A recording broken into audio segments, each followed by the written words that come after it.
Gremo na začetek. Jaz bom spremenil zaslonsko sliko. Ne bom več tako lep in tako velik, kot me zdaj vidite. Ampak bom zdaj tukaj šeral en ta svoj del, pa boste povedali, ali vidite ustavo. Se vidi? Tukaj so mi pritrdili, pri vas pa tudi. A je v redu? Se vidi, brat? Dobro. Fino. To je tako imenovano naravno pravo v slovenski ustavi. In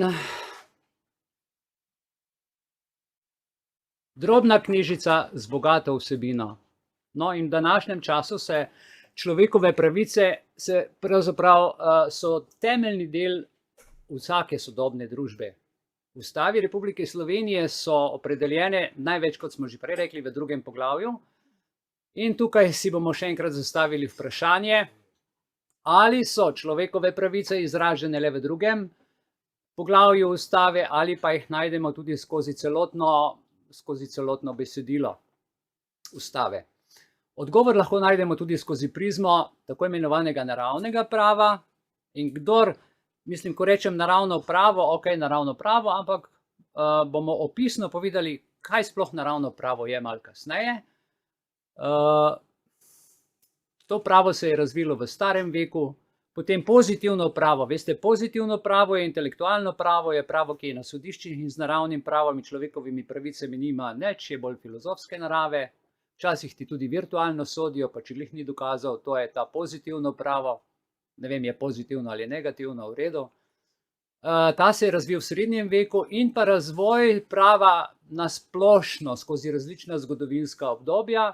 Temu bi jaz kar rekel na nek način splošni upravni postopek. Splošno pravo, a ne, za primerjavo. In skozi ta razvoj smo pridobili tudi človekove pravice, kot jih poznamo danes. Pri pregledu Ustave Republike Slovenije si bomo pomagali tudi z raznimi kategorizacijami človekovih pravic in pri tristopenskem razvoju pravic. Cilj naloge je ugotoviti, ali so se pravice prenesle iz poglavja o človekovih pravicah in lahko pravice zasledimo tudi v ostalih poglavjih Ustave. Ali je temu tako ali ni, bomo videli. Skozi pregled Ustave smo v ostalih členih zasledili nadgradnjo pravic prve in druge generacije. Za vse 3 generacije, ki sem jih zdaj omenil, katere so in kako so sestavljene, bomo povedali kasneje. Prav tako pa zasledimo tudi pravice nove generacije. Pravice nove generacije so pa zelo zanimive, tu šele postaja zanimivo. Nove generacije in 3. generacijo človekovih pravic v stopnji razvoja. To se pravi, v današnjem času, v današnjem svetu so temeljne človekove pravice in svoboščine temelj vsake demokratične ureditve. S tem se lahko po moje kar vsi strinjamo. Zato jih pojmujemo tudi kot univerzalni globalni pojav. Univerzalni glavni pojav, globalni. Človekove pravice niso samo zakonsko določene, ampak gre tu za odločitve, ki jih sprejemamo in sprejmemo na bazi vsakodnevnih odločitev in tudi za dogodke, ki smo jim priča vsak dan v naši družbi. So nenehni spremljevalec človeka in družbe. Skozi zgodovino pa smo priča pestremu razvoju človekovih pravic z začetki prav v naravnem pravu. Kasneje, po 2. svetovni vojni, se je koncept človekovih pravic začel uporabljati v globalnem pomenu. Najprej v lokalnem, malo tu, malo tam, malo to, ampak ker je bila pa svetovna vojna, so se potem lotili kar globalnega pomena. Pomembno vprašanje pa se postavlja, ali so človekove pravice skozi zgodovinski razvoj postale del sistema družbenih vrednot določene družbe, ali pa jih lahko dojemamo le kot seznam pravil, ki jih je potrebno upoštevati. Če so torej človekove pravice že del družbe, ali jih lahko dojemamo kot svetovni moralni sistem vrednot? Odgovore na ta vprašanja bomo iskali skozi današnjo razpravo in bomo skušali videti, da je to pripeljalo do razvoja človekovih pravic in skozi analizo Ustave Republike Slovenije. To se pravi, avtorji, ki jih bom tukaj imenoval, imajo zelo raznolika mnenja glede izvora in udejanjanja pravic. V skoraj vseh družbah pa obstaja ideja, da imajo vsi ljudje enake in neodtujljive pravice, ki pa so določene s strani države. Določeno družbo skupaj drži zaveza k enakopravnosti ljudi in avtonomija. V družbi, ki ima vzpostavljen sistem človekovih pravic, določena vedenja niso dovoljena. Kakšno vedenje je v družbi sprejemljivo, se je skozi stoletja spreminjalo in še danes lahko opazimo različna mnenja o tem, kaj spada pod pravice človeka kot individuuma in kakšen je odnos države do posameznika in njegovih pravic. To se lahko najbolj izraža skozi družbeno ureditev. No, glejte, v Sloveniji smo bili priča pomembni spremembi sistema, ko smo oblikovali samostojno državo. In jasno, posledično smo dobili tudi novo ustavo. V ustavo smo umestili tudi posebno poglavje o človekovih pravicah. Danes pa se ne bomo ukvarjali samo s pregledom prava, z razvojem prava od naravnega do pozitivnega in človekovih pravic z drugim poglavjem Republike Slovenije, pač pa tudi o svoboščinah in bomo šli tudi preko tega in bomo poiskali pravice izven teh poglavij o človekovih pravicah v celotni ustavi, kako so povezane in kje so še pritaknjene zraven v pozitivno pravo. S tem bi želeli pokazati, da so človekove pravice prepletene skozi celotno slovensko ustavo in so torej del ne samo zakonodaje, pač pa tudi slovenske družbe.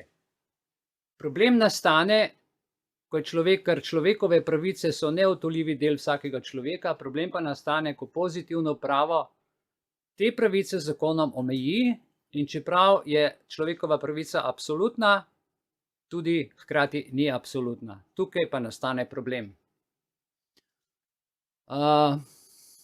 Ok. Če gremo zdaj tukaj še eno prosojnico, evo takole, uvod in zdaj namen današnje razprave je pravzaprav pokazati, da so človekove pravice že vkorporirani koncept v državi Republike Slovenije in da so del našega vsakdanjega življenja. Za ustavo vemo, da je najvišji pravni akt v državi in želimo tukaj danes dokazati, ali lahko v slovenski ustavi zasledimo elemente naravnega prava tudi zunaj človekovih pravic. Ok, vprašanje, na katerega bomo iskali danes odgovor v tem delu, se glasi, v katerih členih v ustavi Republike Slovenije lahko najdemo naravne elemente, poleg poglavja o človekovih pravicah. Torej, kateri so tisti členi v ustavi, ki jih lahko zase kot človek uveljavljamo in kateri so elementi pravic, ki so še v drugih členih skozi ustavo narejeni. Ok. Takole, pa poglejmo. Najprej, kaj je naravno pravo? Glejte, naravno pravo je pravo, ki temelji, dobro si je to zapomniti, zato ko bomo rekli besedo naravno pravo, da boste vedno imeli to celostno sliko, kaj je naravno pravo. Naravno pravo je pravo, ki temelji na absolutnem viru, ki je naraven. Iz tega lahko potem sklepamo, da je naravno pravo večno veljavno in nespremenljivo. Naravno pravo je pravo, ki je nujno potrebno za družbo, saj se skozi naravno pravo utemeljuje moralno in družbeno delovanje. Pravo v svoji osnovi delimo na naravno pravo, ki ima svoje izvore že v antiki, in na pozitivno pravo, ki je nastalo kasneje in se opira na že oblikovane zakone s strani obstoječe oblasti. Naravno pravo zaznamuje to, da je večno in nespremenljivo in je nadrejeno pozitivnemu pravu. Prav tako pa je vsebinsko merilo pozitivnega prava. Pozitivno pravo je itak posledica naravnega prava. Torej, če so pozitivno pravni elementi v nasprotju z naravnimi, jih naravno pravo v celoti izniči. Naravno pravo tako lahko razdelimo na antično naravno pravo misel, scholastično naravno pravno misel in racionalistično naravno pravo. Pomeni na 3 različne elemente in gremo tako lepo po vrsti. Najprej se pravi analitična naravnopravna misel. Analitična naravnopravna misel vidi temelj v razumu in v naravi. A se spomnite našega člena, ki reče naravni zakon in matematična logika? Tega dvojega ne moreš spremeniti. Razum in narava, slednja pa izvirata iz nekega absolutnega vira. Človek tako s pomočjo svoje pameti, svojega razuma utemeljuje naravne zakone. Eden večjih antičnih mislecev je bil Aristotel, ki v svoje misli gradi na tem, da je narava popolna forma stvarnosti in da je posledično naravno stanje najboljše stanje. V naravi ima tako vsaka stvar oziroma vsako bitje svoj določen cilj in namen. V družbi, kot jo opisuje Aristotel, lahko zasledimo družbeno-politično pravo, ki se deli na naravno in pozitivno pravo. Razlikovanje med njima nastane šele, ko se pravo utemelji z zakonom. Takrat, ko daš zakon, se marsikaj spremeni. Ljudje grejo na ulico in protestirajo. Ok, naravno pravo kot tako samo naravno pravo nima oblike in ga je potrebno konkretizirati z določenimi elementi. Za naravno pravo rabiš čas, prostor in ljudi, da se sploh izvaja. Z oblikovanjem naravnega prava tako omogočimo družbam, da življenje poteka recimo po našem občutju in logiki normalno. Recimo stara normalnost temu, ker zdaj se marsikaj dogaja. Aristotelovo misel je zaznamoval tudi nauk o pravičnosti, kjer razlikuje med 2 vrstama pravičnosti. To se pravi, Aristotel je ločil med izravnalno pravičnostjo in pravičnost, ki označuje subjekte, ki so po naravi neenaki, medtem ko so pred zakonom drug drugemu enaki. Torej, interes posameznika je bil v skladu z interesom celotne skupnosti. To je pod točko številka 1. Gremo obdelati točko številko 2, scholastično misel. Srednji vek je najbolj zaznamovala scholastična misel Tomaža Akvinskega, ki se je med drugim ukvarjal tudi z naravnopravno mislijo. Izhajajo iz tega, da ne obstaja delitev na bit in vrednoto, temveč se že v začetku samega obstoja vrednota, ki jo določa bit. Razumskost je tako pomemben element prava, ki ureja zakone v državi in tako pripomore k skupnemu dobremu v družbi. Akvinski razlikuje med večnim, to se pravi božjim naravnim pravom in posebnim pozitivnim božjim zakonom. Naravni zakon je delati dobro in se izogibati slabemu. Torej, prepoved ne ubijaj izhaja iz splošnega naravnega načela, da ljudje ne smemo povzročati zlo, medtem ko se opredelitev kazni za kršitev te prepovedi pozitivno pravo konkretizira glede na naravno pravo, da je potrebno zločine kaznovati. V tem obdobju torej še ne poznajo človekovih pravic kot pravic vsakega človeka, vendar se nanašajo te pravice le na ozek krog prebivalstva. Na plemstvo. Lahko so delali, kar so hoteli, so bili svobodni, so imeli vse človekove pravice, ostali pa pač malo manj, ne? Ampak to še ni bilo tako razdeljeno, jim je to bilo čisto naravno. Ok, točka 3, zelen napis na prosojnici, racionalistična misel. Gre za racionalistično naravno pravo, ki se je uveljavilo v 17. in 18. stoletju. zdaj smo že bližji, prihajamo vse bližji sedanjemu času. Zaznamuje ga predvsem racionalistično pojmovanje znanosti, to se pravi samo pamet. Naravno pravo se sekularizira in vir prava postane zgolj in samo človeški razum. V 17. in 18. stoletju. Torej. Človekov razum s pomočjo opazovanja zunanjega dogajanja in interpretacije le tega neposredno ustvarja naravno pravo, je rekel Hugo Gross. On je predstavnik tako imenovane racionalistične šole naravnega prava in je utemeljil, da je naravno pravo na človekovi družbeni naravi in na človekovi sposobnosti, da ravna po načelih razuma. Človeka postavi v kontekst družbenega bitja, ki skrbi za skupnost in ima tako razumsko moč, da spoznava, kaj je zanj dobro in kaj zanj ni dobro. To, kar je v soglasju s človekovo razumsko naravo, Grotva označi kot naravno pravo. Prav tako je zanj naravno pravo nesprejemljivo in ga ne more spreminjati niti Bog. Vrhovno vodilo naravnega prava je pravičnost, ki je opredeljena kot pravično je, kar ni krivično. Krivično pa je vse, kar je v nasprotju z občestvom bitij, ki uporabljajo razum. Izmed vsega tega, kar sem naletel, je tako naravnega prava ne more spremeniti niti Bog, ker ga je ustvaril z namenom. V racionalistični šoli pa se je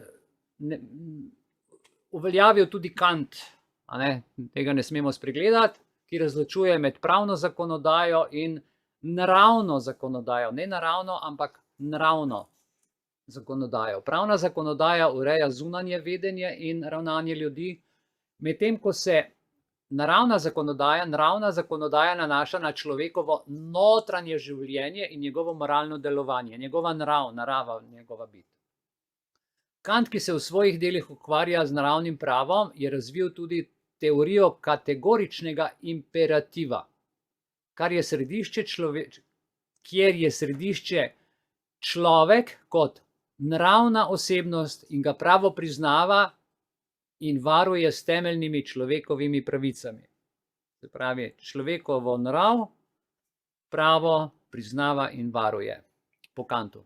Po Kantu je tako ločeno naravno in pozitivno pravo, ki s tem pridobita svojo avtonomijo vsak zase. Pravi Kant, filozof, mislec, ki je ločil naravno pravo in pozitivno pravo in ga postavil vsakega na svoj stol.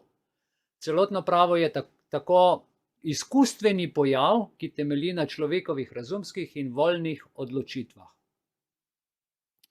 Ok, to so prve tri misli, analitična, scholastična, racionalistična, ki smo jih zdaj obdelali. Zdaj se pa preselimo v tako imenovano četrto točko, ki govori o družbeni pogodbi ali vijolični napis na naši prosojnici.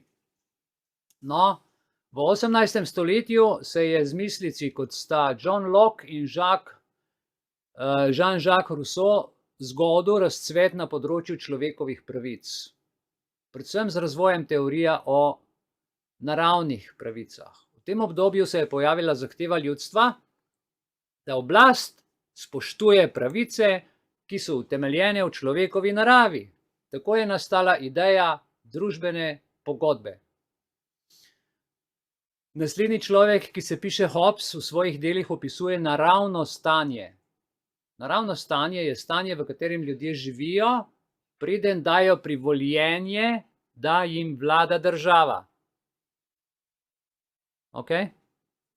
V tem stanju vlada negotovost in konflikt med posamezniki, zato se posamezniki odločijo podpisati družbeno pogodbo, s katero prenesejo svojo pravico do absolutne svobode na državo.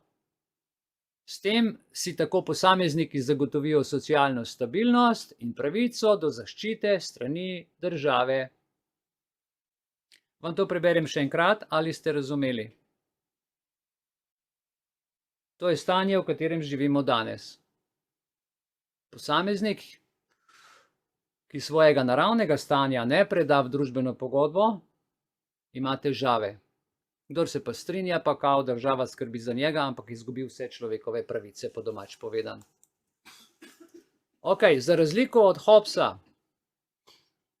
je tukaj še en mislec, ki se imenuje Locke. Naravnega stanja ne opiše kot slabega in brutalnega. Ljudje se zgolj odločijo vstopiti v družbeno pogodbo, saj jim ta prinaša boljše stanje kot naravno stanje. V naravnem stanju obstajajo naravni zakoni, ki nadzorujejo delovanje človeka. Ljudje torej podpišejo družbeno pogodbo in predajo del svoje suverenosti vladarju v zameno za zaščito lastnih pravic, ki so, dobro poslušajte, katere pravice predamo, ko državi rečemo za eno stvar da. Pravica do življenja, pazite, pravica do življenja, svobode in lastnine in dolžnost, da ne krši pravice drugih ljudi. Prav tako Locke pelje pravico do upora.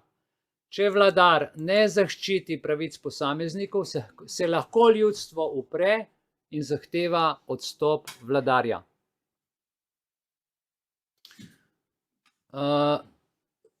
Rousseau se v svojem delu opira na Hobbesovo delo in Lockeovo misel in se sprašuje o politiki, o posameznikovi svobodi in odnos med oblastjo in posameznikom.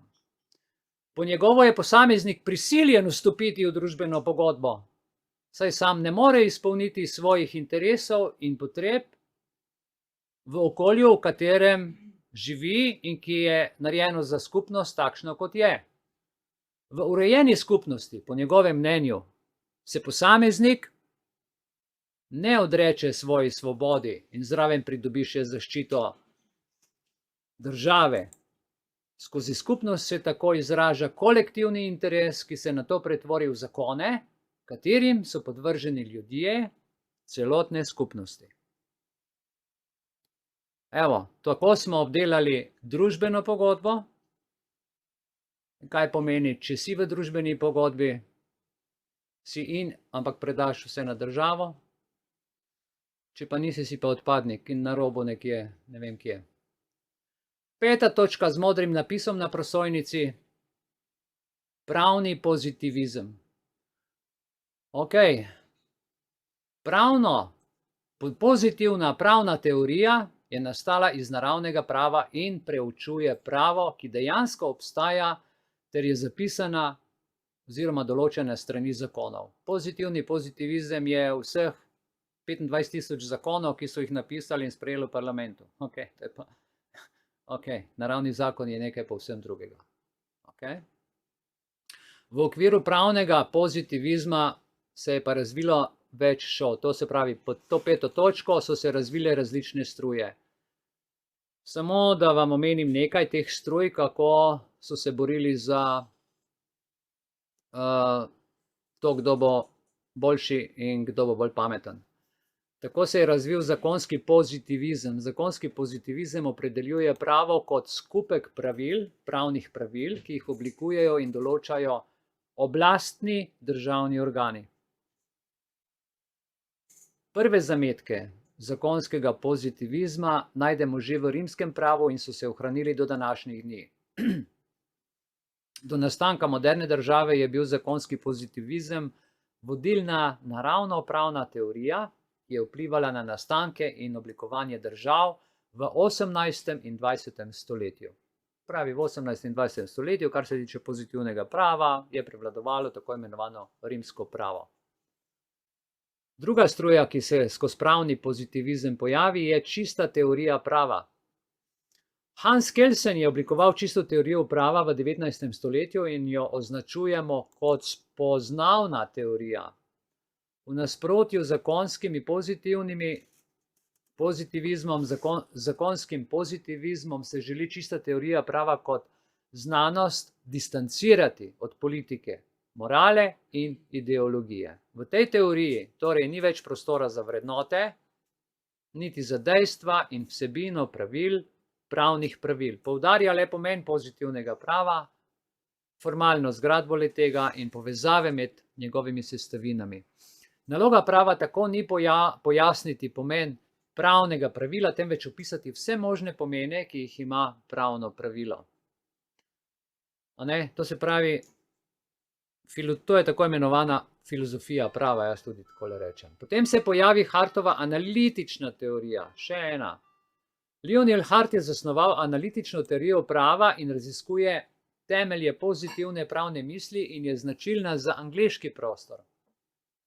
Tukaj pa si je dobro zapomniti, da Hartovo teorijo prava lahko označimo kot splošno, pojasnjuje pravo kot celovito družbeno in politično institucijo v enem paketu, in deskriptivno, se pravi opisno. Teorija je moralno nevtralna in pravo vsebinsko ne opravičuje.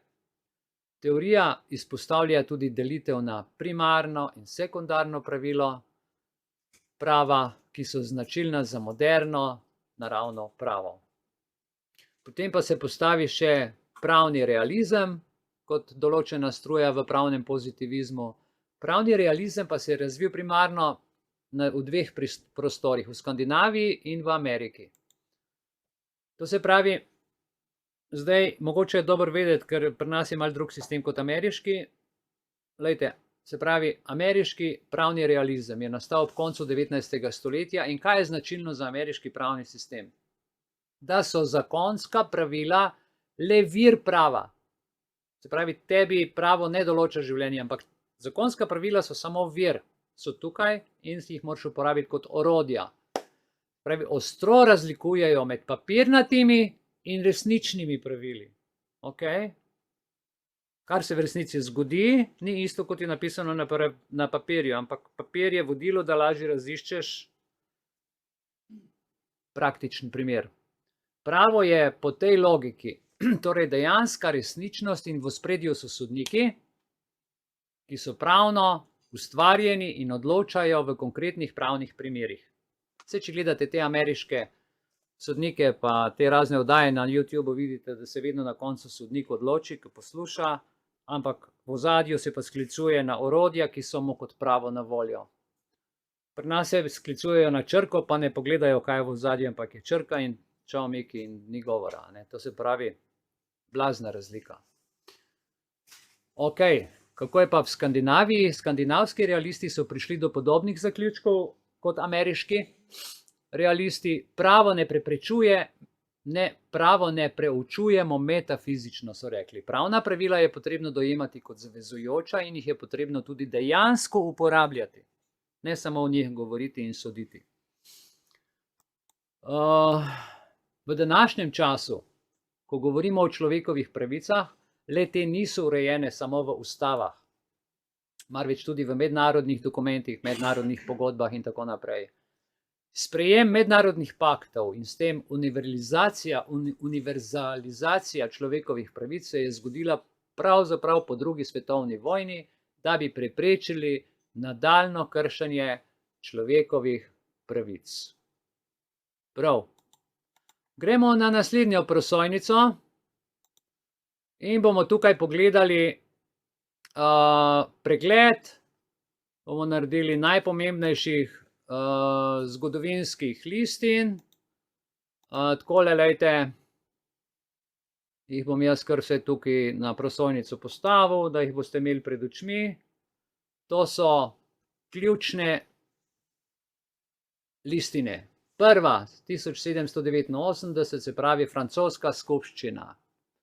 Deklaracija o pravicah človeka in državljana, ki je bila sprejeta 1789 v francoski skupščini in tukaj se začne pomemben premik, mejnik. Saj prvič razlikujejo med človekom in državljanom.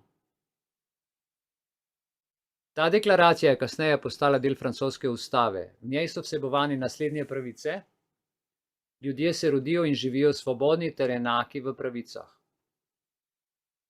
Družbene razlike smejo temeljiti samo na splošnem interesu. Cilj vsakega političnega združevanja je ohranitev naravnih in nezastarljivih človekovih pravic. Te pravice so svoboda, lastnina, varnost in upor proti zatiranju.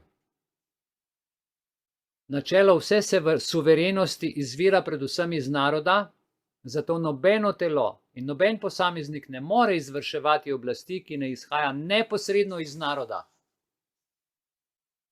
Svoboda je v tem, da lahko storiš vse, kar ne škoduje drugemu, in izvrševanje naravnih pravic vsakega človeka tedaj nima drugih omejitev kot onih, ki se zagotavljajo z drugim članom družbe, da uživajo enake pravice, in te meje sme določiti samo zakon. Državljani imajo pravico, da sami ali po svojih predstavnikih ugotavljajo potrebnost javnih dajatev. Družba ima pravico zahtevati obračun dela od vsakega javnega uslužbenca. Katero leto? 1789. Kaj piše? Družba ima pravico zahtevati od vsakega javnega uslužbenca. Kako bi to izgledalo pri nas? Moralo bi izgledati, ker imamo tudi to v ustavi. Družba, v kateri nista zajamčeni varstvo pravic in delitev oblasti, nima ustave. In še glede lastnine. Ker je lastnina nedotakljiva in sveta pravica, je ni mogoče nikomor odvzeti, razen če obstoji z zakonom določena javna potreba in to ob predhodni in pravični odškodnini. Ne morajo kar tako nekaj vzeti ali pa te zbrcati. Z vidika človekovih pravic, gremo dalje, je pomembna tudi Weimarska ustava iz leta 1919. Evo, to je ta drugi krogec, druga solzica človekove pravice, Weimarska ustava, v kateri so natančno določene tudi človekove pravice, predvsem družinske pravice. Glejte, kako se tukaj zdaj razvija. Zdaj tukaj z Weimarsko ustavo dodajo poleg človekove pravic še družinske pravice, ki pomeni varstvo družine, materinstva in otrok. Prosvetne pravice, 8-letna obvezna brezplačna osnovna šola in ekonomske in socialne pravice, pravica do dela, pravica do soupravljanja delavcev, državna zaščita dela in tako naprej. Kaj mi je prišlo na misel ob tej Weimarski ustavi? Glejte, pojavilo se je varstvo družine, materinstva in otrok. A ni to čudovito? Končno se je nekdo spomnil, da bo zaščitil mati, otroka in tako naprej. V redu. Zakaj pa je v 1919 prišlo do tega? Zato, ker so se, tako kot danes globalisti, odločili, da ne bo delal samo foter v družini, ampak da mora iti delati tudi mama. In ko gre mama v službo, ostane seveda otrok doma sam. Ker ostane sam, ima čas. Zato je država tukaj, kaj je napisala? Varstvo družine, materinstva in otrok. Ko ti država predpiše nek zakon, poveš, da počne ravno obratno. V bistvu te hoče nekaj zaščititi, v ozadju se pripravlja pa katastrofa. Odkar mame niso več doma in odkar očetje tako malo zaslužijo, da mora še mama delati, je rekel Rockefeller v tistem času, s tem, ko smo mamo zaposlili, smo naredili 3 stvari. Prvič, dvojno smo povečali davke, drugič, razbili smo družino, ker je šla mama delati, in tretjič, ker mame in očeta ni doma in morata delati za nizko mezdo, bomo mi vzgajali otroke. In to je ta Weimarska ustava, lepo se sliši ustava, pravice do dela, pravica do soupravljanja in še pravico do dela so dali, skratka čudovita zadeva. Varstvo človekovih pravic lahko zasledimo že v ustanovni listini Organizacije združenih narodov. No, pa smo spet pri Organizaciji združenih narodov iz leta 1945, kjer je v uvodu spet čudovito zapisano. Potrditi vero v temeljne človekove pravice, dostojanstvo in vrednost človeka ter enakopravnost moških in žensk ter velikih in malih narodov. Tako piše v 1. členu ustanovne listine Organizacije združenih narodov iz leta 1945. Danes smo 2022. Potrditi vero v človekove pravice. Kje so pravice? Dostojanstvo, kje je? Vrednost človeka, enakopravnost moških in žensk, ja, tle pa je, mislim, da je okrog 70 do 100 genderjev, ko se nekdo upiše v Facebook, ni več samo moški, ženska, poročen, neporočen, ampak 70 različnih. Enakopravnost moških in žensk se razcveta, ter velikih in malih narodov. Zdaj, jeseni bomo imeli občinske volitve, občine izginjajo, grejo v pokrajine, počasi bojo pokrajine izginjale, bo nastala samo še tako in potem to suverenost propada na mikroosnovi. Okay. Za nadaljni razvoj človekovih pravic in svoboščin je še pomembnejša splošna deklaracija človekovih pravic, kjer so poleg klasičnih državljanskih in političnih pravic opredeljene tudi ekonomske, socialne in kulturne pravice. Ko govorimo o ekonomskih, socialnih in kulturnih pravicah, seveda govorimo o pravicah takrat, ko nastane težava. To pomeni ekonomska težava, socialna težava, kulturna pravica. Dobro, veste, kam ciljam. Gremo naprej. Med državljanskimi pravicami so opredeljene naslednje pravice. Pravica do življenja, prostosti in osebne varnosti v tej ZN Združenih narodih, v tem sklopu, prepoved suženjstva in prepoved nečloveškega ravnanja, načelo enakosti pred zakonom, pravica do sodnega varstva, zaslišanja, nedotakljivosti stanovanja in pisemske tajnosti, pravica do zakonske zveze, ustanavljanja družine, osebne lastnine in azila, svobode mišljenja, vesti in vere, potem prepričanja, govora, tiska, združevanja, zbiranja, volilna pravica, dostop do javnih služb. Med socialnimi in ekonomskimi pravicami pa so opredeljene naslednje pravice. Pravica do dela, svobode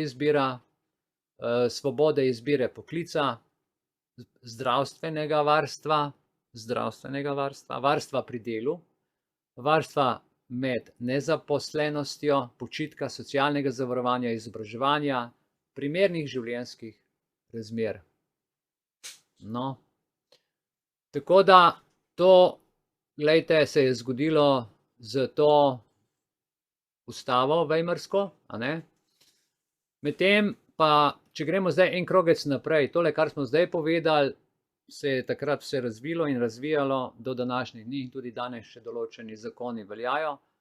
Ampak, ko jo zakon naredijo, seveda je predhodno nastavljen problem, ker zakon potem rešuje to težavo. Evo, 1953. leta je Evropska konvencija človekovih pravicah 1953. je bila sprejeta in to je sprejela tudi oziroma ratificirala tudi Slovenija 1994. leta. Kaj to pomeni? Evropska konvencija človekovih pravic se nasplošno opira na deklaracijo človekovih pravic. Novost pa je, da so notri upoštevane tudi človekove pravice, tako imenovane tretje generacije, torej kolektivne pravice. Zdaj smo pri kolektivnih pravicah. Prvi del konvencije ureja posamezne človekove pravice in svoboščine, začasno omejitev pravic v izrednem stanju, omejitev političnih dejavnosti tujcev in prepoved zlorabe pravic, pravica do varstva lastnine, izobraževanja in do svobodnih volitev, prepoved zaporne kazni zaradi dolgov, se pravi, če si komu kaj dolžen, ne smeš iti v zapor, svoboda gibanja je zapisana notri, prepoved izgona državljanov in skupinskega izgona tujcev, odpravljena je smrtna kazen, proceduralna jamstva pri izgonu tujcev, pravica do pritožbe v kazenskih zadevah, pravica do pritožbe v drugih zadevah, do odškodnine po sodni zmoti, prepoved ponovnega sojanja o isti stvari in enakosti zakoncev. In drugi del te konvencije človekovih pravic iz leta 1953 ureja organizacijo, sestavo, pristojnosti, način in odločanja Evropskega sodišča. Pol ima pa ta konvencija človekovih pravic še tretji del. Tretji del obravnava uresničevanje določil konvencije, njeno veljavnost, pridržke, odpoved in podpis ter ratifikacijo. Toliko o tej konvenciji, katero je tudi Slovenija podpisala. In zdaj smo pri letu 1961, mama mia, letnica mojega rojstva. Wow. Če gremo tako nazaj, ok, Evropska socialna listina, zato sem jaz socialni problem. Dobro. Ok, bila je ta, evo, Evropska socialna listina 1961 je bila sprejeta v tem letu in Slovenija jo je pa ratificirala leta 1999. Socialno pravico. Zdaj, če to letnico okolo obrnete, dobite ene čudne cifre, ampak gremo naprej. Evropska socialna listina ureja ekonomske in socialne človekove pravice. Evropska socialna listina ima zapisane naslednje pravice. Pravica do dela, pravica do pravičnih pogojev dela, pravica do varnih in zdravih delovnih razmer na delovnem mestu in do pravičnega plačila. Pravica do organiziranja kolektivnih pogajanj, sem spada tudi pravica do stavke. Pravica otrok, mladine in delavk do varstva, pravica do poklicnega usmerjanja in usposabljanja, pravica do varstva zdravja, pazite, pravica do varstva zdravja, boste videli, kam se je to v 80-ih letih razvil, pravica do socialne varnosti, socialne in zdravstvene pomoči in uživanja storitev socialnih služb, pravico telesno ali duševno prizadetih oseb do poklicnega usposabljanja in poklicne in socialne rehabilitacije, pravica družine do socialnega, pravnega in ekonomskega varstva mater in otrok, do socialnega in ekonomskega varstva in ostarelih do socialnega varstva, pravica do opravljanja pridobitne dejavnosti na ozemlju pogodbenih strank, pravica delavcev migrantov in njihovih družin do varstva in pomoči, pravica do enakih možnosti in obravnavanja v zvezi s poklicem ter zaposlovanjem ter spolne diskriminacije in pravico delavcev do sodelovanja pri odločanju. Zelo veliko nekih pravic, ne? In ko človek to bere, v bistvu skozi te zakone tudi razume v določenem času, na katerem nivoju je bila že razvita družba. Mednarodni pakt leta 1966. Evo, ta je ta moder, mednarodni pakt o državljanskih političnih pravicah, kaj opredeljuje naslednje pravice kot temeljne pravice. Pravico do življenja, pravico do zaščite pred mučenjem, pravice do zaščite pred zasužnjevanjem, pravica do varstva pred zaporno kaznijo zaradi neizpolnitve pogodbene obveznosti, pravica do varstva pred retroaktivnim kazenskim pregonom ali kaznovanjem, pravica do priznanja pravne osebnosti ter pravica do svobode misli, vesti in veroizpovedi. Pazite, pravica do priznanja pravne osebnosti leta 1966 in mi smo vsi pravna oseba. Kar naenkrat od leta 1966 pravna oseba, zanimivo.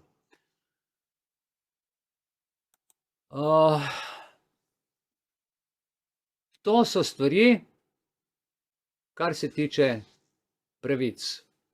In zdaj smo pa leto 2022, oprostite, nova realnost, 2020 COVID, bi lahko prebrali ta COVID tudi, če C spremenimo v G, samo eno črtico, gov.id, vladni nadzor. Ne? Ok, gov.id. Glejte, trenutno dogajanje in razkroj, ne vem, jaz vidim razkroj človekovih pravic, je še v razvoju, je še v razkroju, se pa krepijo digitalne pravice.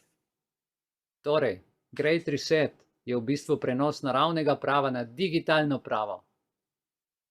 V procesu je torej prenos osnovne človeške narave in izvorne človeške prvobitnosti na fiktivno oziroma digitalno naravo vsega, kar obstaja, in sicer na človeka 2.0.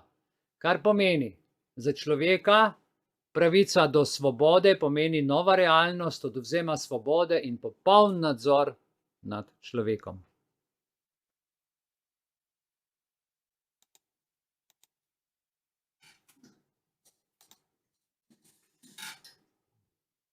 Zdaj bomo videli 3 generacije pravic, klasifikacija teh človekovih pravic.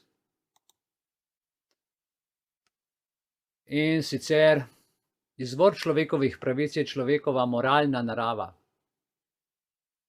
Človekove pravice torej potrebujemo, da človeku omogočimo dostojanstveno, dostojno življenje. Implikacija, da ima nek človek pravico do pravice X, nam pove, da ljudje, ki uživajo v tej določeni pravici, obogatijo in opolnomočijo svoje življenje. Ljudje imamo torej pravice do stvari, ki nam omogočajo boljše in lepše življenje. Temeljni namen človekovih pravic po novi paradigmi je postalo poenotenje vrednotnega sistema in zaščita dostojanstva posameznika.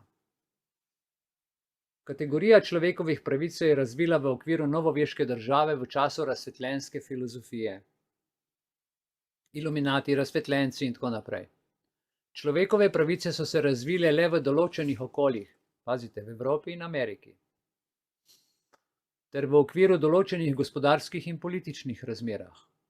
O univerzalnosti človekovih pravic pa lahko govorimo, kot smo danes že rekli, šele po drugi svetovni vojni, saj lahko le takrat obravnavamo človekove pravice kot pravice, ki se uveljavljajo v svetovnem merilu.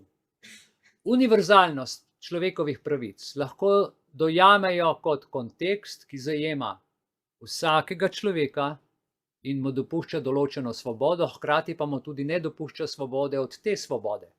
Človek je torej prisilno indoktriniran v človekove pravice. Mene prisilijo, da spoštujem človekove pravice. Zanimivo. Zdaj, katalogi temeljnih človekovih pravic, katalog temeljnih človekovih pravic, ki lahko rečemo tudi ustava ali pa mednarodna pogodba, kakor katalog človekovih pravic, ki jih najdemo v modernih ustavah, so kulturno, civilizacijsko in pravno izročilo skozi zgodovino. Ustavni katalogi navedenih pravic so pridobitve racionalističnega naravnega prava, ki je vstopilo v ustavno pravo. Ustava, to se pravi temeljne pravice, so vsebinsko dovolj odprt okvir, ki ga je mogoče nadalje poglabljati in razvijati. Človekove pravice označujemo kot univerzalne in nevtralne. Človekove pravice se utemeljujejo na trditvi, da obstaja v vsakem človeku ista narava, iz katere potem izhajajo te pravice. Pri koncepciji človekovih pravic lahko opazimo pozicijo antropološkega pesimizma, saj naj bi predstavljal, da je človek že po svoji naravi slab in sovražen od drugih, do drugih.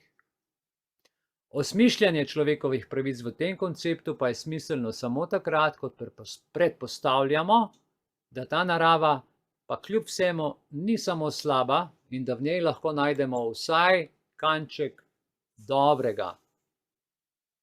To se pravi, med pravicami zato razlikujemo človekove pravice, državljanske pravice in ekonomske pravice.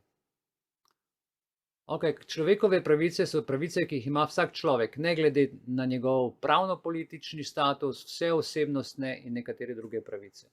Državljanske pravice pripadajo določenim osebam, ki so državljani države, politične pravice. Večina sodobnih ureditev pa opredeljuje tudi še to tretjo vrsto, ki smo rekli, ekonomske, socialne, družinske in kulturno-prosvetne, narodnostne pravice. In zdaj tukaj je potrebno razlikovati tudi med svoboščinami in pravicami. To ni enako. Svoboščine in pravice sta dva popolnoma različna pojma. Svoboščine izhajajo iz suverenosti človeka, ki so nastale pred sklenitvijo družbene pogodbe,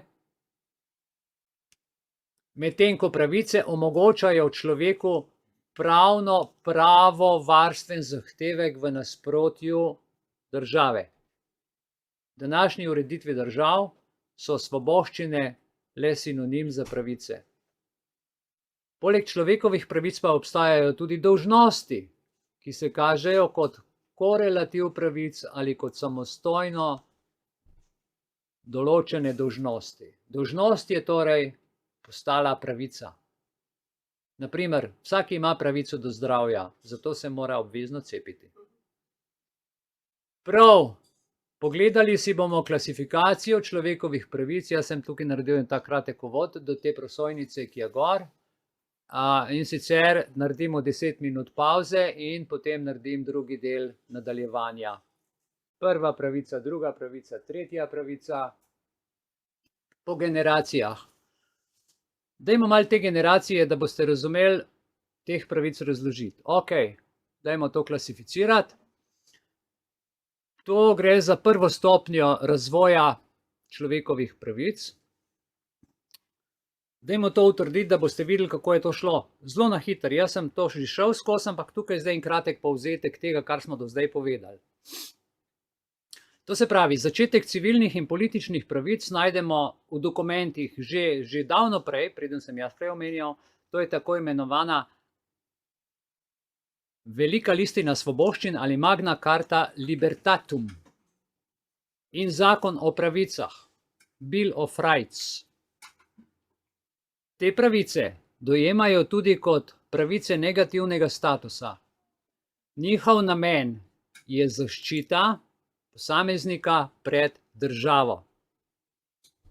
To, kar delamo zdaj mi v društvu, no. Smo spet nazaj, ne vem koliko let, ne. Civilne in politične pravice so nastale iz temeljnih pravic zaščite življenja, integritete in svobode človeka nasproti države, takratne države. Te pravice vključujejo pravico do življenja, prostosti in osebne varnosti, pravica do odsotnosti nasilja in suženjstva, pravica do političnega udejstvovanja, svobode prepričanja, izražanja, misli, vesti in veroizpovedi ter pravica do združevanja in zborovanja. Pravica do življenja je zapisana v vseh mednarodnih človekovih pravicah in je omenjena kot ena najpomembnejših pravic. Pozitivne oblikacije se pojavljajo v zvezi z varovanjem pravice do življenja. So regulacija zaščite do življenja in prepoved škodovanja življenju. Sprejem ukrepov za zaščito posameznika, zmanjševanje smrtne nevarnosti, preganjanje in kaznovanje neavtoriziranega ubijanja. Wow! Tukaj sem prvič pomislil, da je ubijanje tudi avtorizirano. Ok? Avtorizirano ubijanje je pa najhujša oblika genocida, ki se pojavlja. In mislim, da živimo v dobi, kjer se ubijanje avtorizira. V tem kontekstu se pojavlja vprašanje pravice do preživetja, ki se dojema kot civilna pravica, ki zaščiti posameznika pred nezakonitim umorom in ostalo nezakonito uporabo sile. Tako državi nalaga moč, da to pretvori v zakon in tako omogoči pravico, ki ščiti državljane. Karkoli zdajle rečem, bom imel narobe in karkoli rečem, bom imel prav. Ker je sistem tako narejen in pravo tako zavito in pravice tako obravnavane, da imaš zmeri narobe in imaš zmeri prav. Tako državi nalaga moč, da to pretvori v zakon in tako omogoči pravico, ki zaščiti državljane. Naslednja pravica, ki spada v kategorijo civilnih in političnih pravic, je pravica do osebne varnosti oziroma do prepovedi mučenja. Zapomnite si, ta pravica je edina absolutna pravica in neodtuljiva pravica, ki pomeni, da mučenje ni upravičeno pod nobenim pogojem. Mučenje pod nobenim pogojem ni upravičeno. So zelo lepe besede, ne? Pravica do svobode in zaščite je še ena od pravic v zbirki civilnih in političnih pravic. Pravica do svobode. Ta pravica je priznana v mednarodnih inštrumentih, ki prav tako natančno določajo omejitev te pravice. Pravica do pravičnega sojenja, ta pravica naj bi zagotavljala sistem neodvisnega sodstva. To vse so pod pravicami 1. Prva generacija pravic se je v bistvu v tem sklopu oblikovala in do prve generacije pravic smo v bistvu zdaj obdelali. Gremo v drugo generacijo pravic ali druga stopnja razvoja človekovih pravic. Druga stopnja razvoja človekovih pravic se je razvila predvsem med industrijsko revolucijo. Te pravice se nanašajo na skupno bivanje državljanov na določenem ozemlju in izhajajo iz predpostavke, da mora država zagotoviti enak dostop do osnovnih ekonomskih in socialnih dobrin ter ekonomske in socialne varnosti. Vključujejo več elementov, kot so pravica do dela, pravica do normalnih pogojev dela, pravica do združevanja v sindikate, pravica do socialne varnosti, pravica do varstva družine, pravica do dostojnega življenja, dostopa do stanovanja, hrane, oblek in izboljšanja pogojev življenja, pravica do izobrazbe in pravica do sodelovanja v kulturnem življenju. Pravice druge generacije, o katerih zdaj govorimo in ki sem vam jih naštel,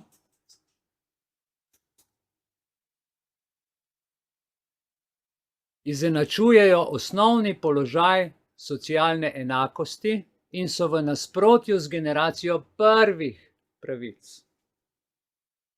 Vse te pravice, ki sem jih zdaj naštel, če jih želite imeti, zahtevajo odpoved pravicam, ki sem jih naštel pred tem, v prvi generaciji.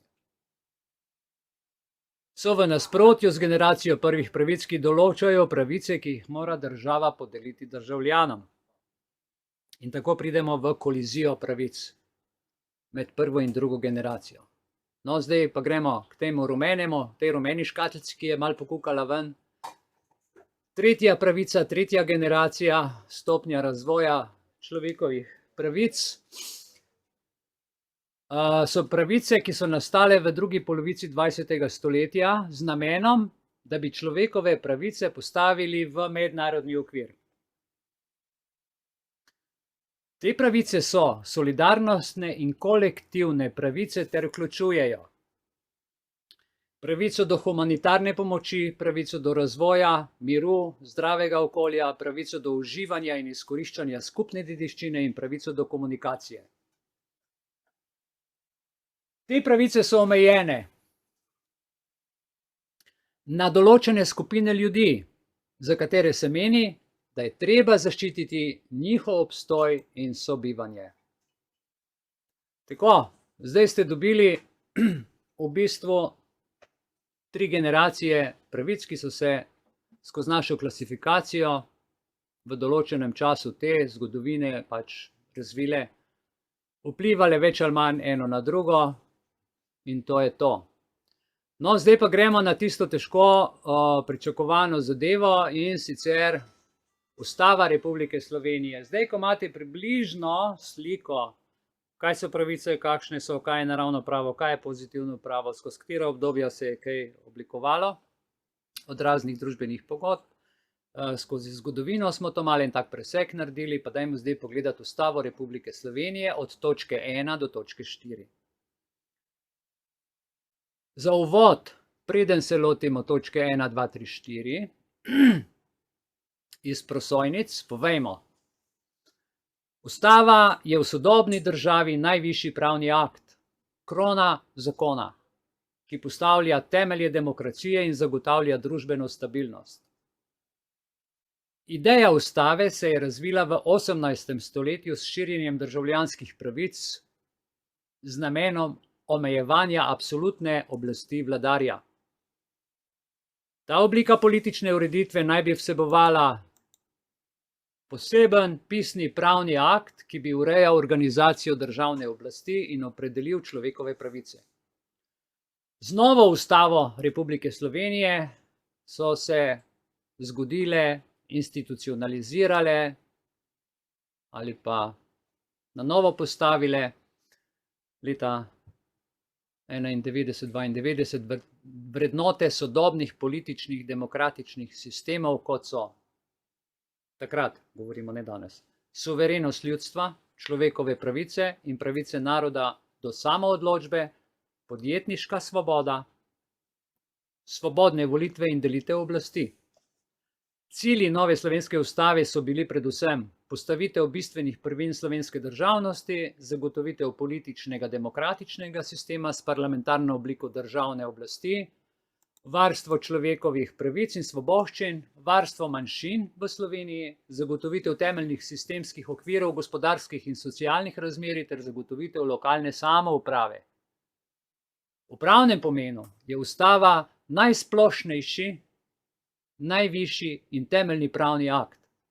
Ustavo prav tako lahko dojemamo skozi materialni in formalni pomen. Se pravi vsebinsko in materialno kot knjigo. Sporočilo slovenske ustave je, da je temeljne pravice mogoče izvrševati zgolj na podlagi same ustave.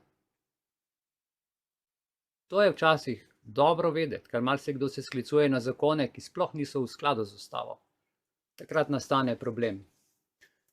Omenil sem ustava v materialnem pomenu in v formalnem. Poglejmo, kaj v materialnem pomenu. Se pravi, ustava v materialnem pomenu ali pa v materialnem smislu lahko dojemamo kot skupek temeljnih pravil, ki jih ima vsaka država in urejajo družbeno ureditev in državo v pisni obliki. Ustava v formalnem pomenu izhaja iz zgodovinskih političnih zahtev meščanstva, da se s posebnim pravnim aktom omeji državno oblast, s katerim obvaruje človekove pravice. Ustava je tista, ki je največja bremza oblasti. In če bi naša oblast ali pa oblast držav mogli in morali, zdaj, ko so prišli na oblast, ker jim je ljudstvo dalo oblast, ko enkrat imajo oblast, bi najreš ustavo skurili, ker jim je največja bremza. Ta pravni akt naj bi imel poseben postopek, po katerem je sprejet in da bi s tem obvaroval človekove pravice pred neželenimi državnimi spremembami. To se pravi, ustavo v formalnem pomenu sestavljata dva elementa, formalni vidik in vsebinski vidik. V formalnem pomenu ustava vsebuje temeljna pravila, ki urejajo državo in družbeno ureditev in je torej enaka definiciji ustave v materialnem pomenu.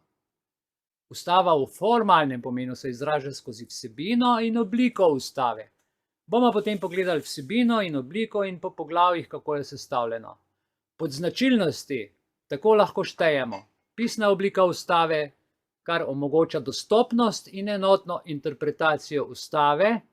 Glede tega bi rad povedal, da ko se pri nas ustava v Sloveniji tiska, se tiska v 300 izvodih, toliko, kolikor jih je tam v državni upravi in tisti, ki to morajo imeti. Zelo težko jo je pa kupiti ali pa dobiti, če jo pa hočeš kupiti, je pa zelo draga in dolgo čakaš na njo. Ker ni v interesu države, tako kot včasih ni bilo v interesu cerkve, da bi Biblijo brali, tako ni v interesu države, da bi ljudje poznali ustavo, ker potem se zgodi marsikaj. Pod značilnosti tako lahko štejemo, smo rekli, pisno obliko ustave, kar omogoča dostopnost in enotno interpretacijo ali razlago ustave, najvišja hierarhična veljava ustave, skozi katero se izraža pravna moč ustave, pa je volja ljudstva. Torej, Ustavo Republike Slovenije lahko tretiramo kot ustavo v formalnem pomenu, ki pa se dopolnjuje z zakoni. Zakone, ki se sprejemajo po zahtevnem trifaznem postopku in z absolutno dvotretjinsko večino, lahko skupaj z ustavo štejemo kot ustavo v materialnem pomenu. Vsaka sprememba ustave je torej redčenje človekovih pravic z dodatnim ustavljanjem skupkov temeljnih političnih pravil družbene ureditve države. Zdaj, ko smo malo pogledali formalni pravni vidik, pa formalni materialni vidik ustave, pa poglejmo zdaj, kakšne so sploh pod točko 1, tisti turkizni krogec na prosojnici, to temeljne lastnosti ustave. Pod točko 1 poglejmo, katere so te lastnosti ustave. Ustava v sodobnih demokratičnih ureditvah tretiramo kot najvišji splošni pravni akt, kar smo povedali že prej, ki sam po sebi vsebuje tudi elemente ideološko-političnega akta. Pomembna razlika, ali pa če želite distinkcija, ki razlikuje ustavo od drugih pravnih aktov, je njena dvojnost kot pravni in tudi politični akt. V pravnem vidiku ima ustava največjo moč v hierarhiji splošnih pravnih aktov, zato v njenih pravnih normah lahko zapazimo abstraktnost, izhodiščnost, univerzalnost in splošnost. Se pravi, ker je krona, so besede, ki so izgovorjene in uporabljene za zgornjo pravno domeno. Čez te besede ne moreš iti, ker so najmočnejše. V Ustavi Republike Slovenije so členi opredeljeni splošno in v večini primerov se nadalje, potem v nadaljevanju dopolnjujejo z zakoni. Ne vem, če imam primer Ustave, da boste razumeli. Evo, sam za razumevanje, recimo 49. člen. 49. člen mislim, da govori o pravici do dela. Upam, da se nisem zmotil, sam da ga najdem. 49. člen. 49, poglejmo. 49. člen, recimo svoboda dela. Zagotovljena je svoboda dela, vsakdo prosto izbira zaposlitev, vsakomur je pod enakimi pogoji dostopno vsako delovno mesto, prisilno delo je prepovedano. Pika. No, zdaj pa tukaj 50. člen, ki pa govori pravico do socialne varnosti in je spet pravica do socialne varnosti povedana, ampak na koncu pa piše, zagotovljeno je posebno varstvo v skladu z zakonom. Torej, ta člen ni absoluten, ampak ga v nadaljevanju ureja zakon. Medtem ko prejšnji člen, ki sem ga vam prebral, je pa absoluten. Ne obstaja zakon, ki bi vam prepovedal delati in služiti in se preživljati. Nabiranje gob ni prepovedano.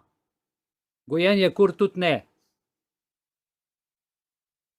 Vse, karkoli delate, delate za preživetje in to je dovoljeno. In če vam kdo reče, da delate na črno, dela to tisti, ki vam to govori, ker vam hoče problem narediti, da bi podpisali SP pogodbo in da bi vas imeli pod nadzorom.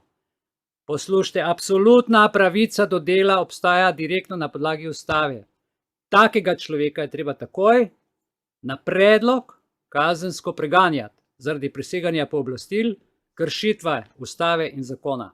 Naj si bo to kjerkoli inšpektor, kjerkoli politik, kdorkoli to izgovori, novinar, ki reče po radiju, da delate na črno, ga je treba iz službe odpustiti, ker zavaja javnost in popači zakon. Ok?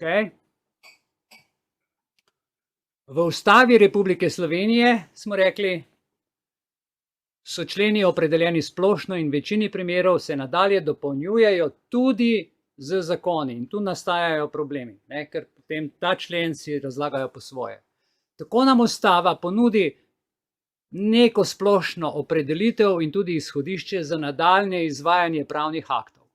Praktično gledano so izhodišča zakoni podaljšana roka, ki si ustavne člene lahko razlaga po želji. Prvo točko, gledajte, tisto turkizno, številka 1 smo obdelali. Gremo na točko 2, razvrščanje ustav. Če mislite, da je samo ena ustava, se motite. Razvrščanje ustav.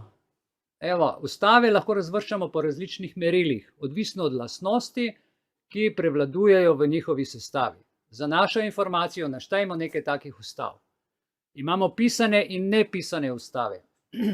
Kaj to pomeni? V sodobnih državah se je uveljavila ustava v formalnem pomenu, prav tako pa tudi ustava v pisni obliki. Nepisano ustavo lahko razumemo kot ustavo, ki je povezana z nekaterimi viri ustave, kot so ustavni običaji.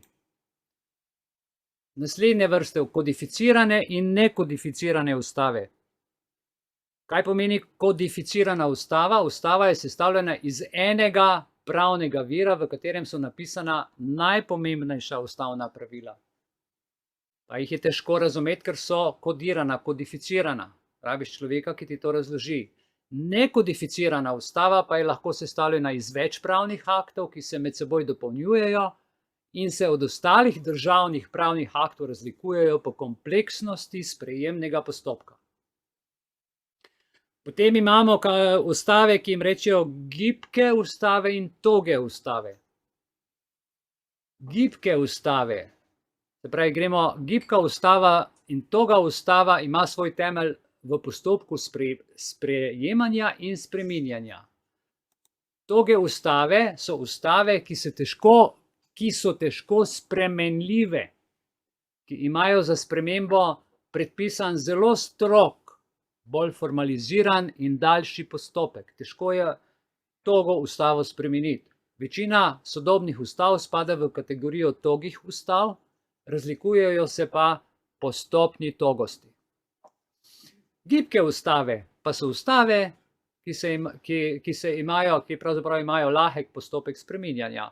Torej, postopek spremembe take ustave je enak, kot bi spremenil zakon ali pa določil zakon. Take ustave niso posebej varovane pred spremembami, zato jih tudi ne moremo šteti za akte z največjo pravno veljavo v državi. Pravzaprav niti niso ustave v pravnem pomenu. Bolj so oktroirane ustave, ustavni pakti in ljudske ustave. Verjamem, da kakšen stavek danes tudi prvič slišite, ampak je prav, da veste. Ta delitev ustav se veže na subjekte, ki so sprejemali te ustave. Nekdo mora to sprejeti pa napisati, ne? Oktroirane ustave so vsiljene ustave.